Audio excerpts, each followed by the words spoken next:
Welcome everybody to Blizzard Peak Hill Climb. Today we're dealing with a 1987 Porsche 959.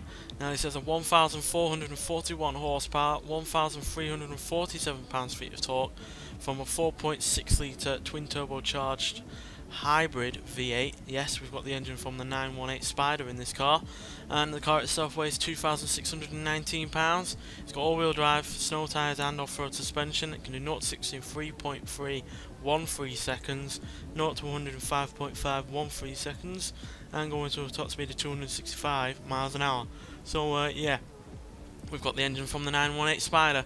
Now obviously this car has more power than that Spyder did when we took it out, but that's purely because that Spyder had a better handling and yeah, all the usual modern kind of extras going for it.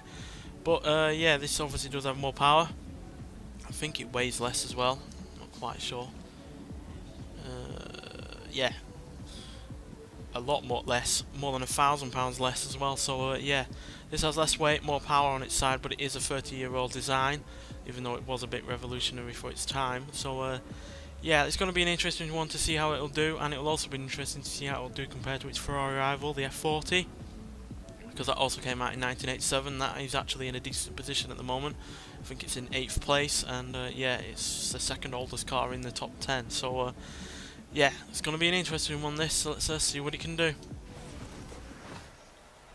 I think it might be the most powerful but lightest car that we've ever had. 1500 horsepower, something that doesn't weigh all that much, while also dealing with snow and ice. So not expecting this to be easy, but it might well be quick nonetheless.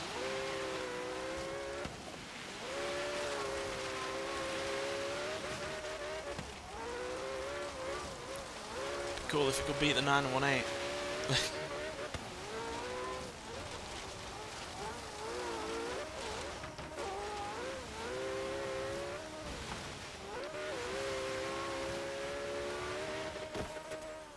Whoa.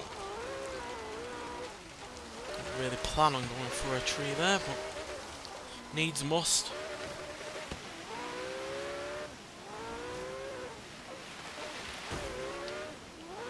Ow. And I didn't plan on hitting the wall either, but the handling on this is a little bit tricky.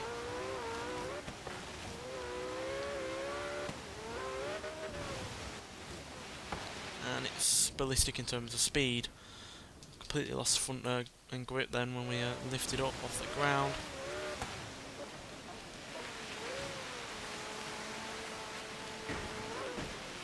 Turn. Yeah, understeer is a big problem, which I guess is no surprise. Dealing with more than 3 times the power it had originally. And this wasn't exactly a car that was a slouch originally either. This is obviously one of the quickest cars of its day. Only the F40 being able to rival it, so yeah, certainly asking a lot from it.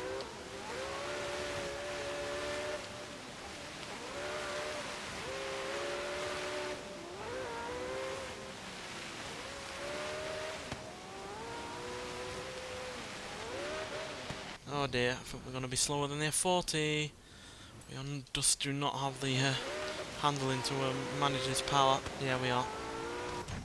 Well, that's a disappointing but nonetheless interesting run from this car. It's 1 minute 56.751 seconds. So yeah, it's more than 2 seconds behind the Ferrari F40. But it is ahead of the likes of the Rolls-Royce Wraith, the Bentley Continental Supersport, the Aston Martin DB11, the Lamborghini Huracan, and the Jaguar XJ220.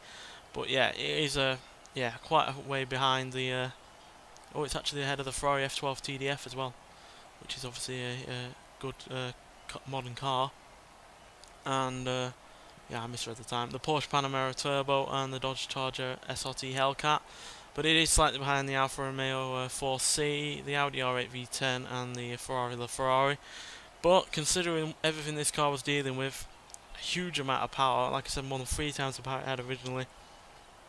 And yeah, the snow and the ice, and the fact it weighs a lot less than it did originally, and a far bigger engine, and far more speed, etc. Yeah, that's a decent enough time. Yeah, imagine if I had plenty of practice, you could get a even quicker time out of this, but it is a real tricky car, and yeah, maybe if it had more weight it would be a bit more manageable, but then it wouldn't be as fast. So yeah, you've got to weigh up the options there, but yeah, the fact it's quicker than several newer cars like the Ferrari F12 and the Bentley Continental and the Aston Martin DB11, and even quicker than a rival from that time, the XJ220, that's pretty decent. So yeah, despite all of its problems, that's a decently quick time. Anyway, thanks for watching, and I'll see you in the next one. Bye.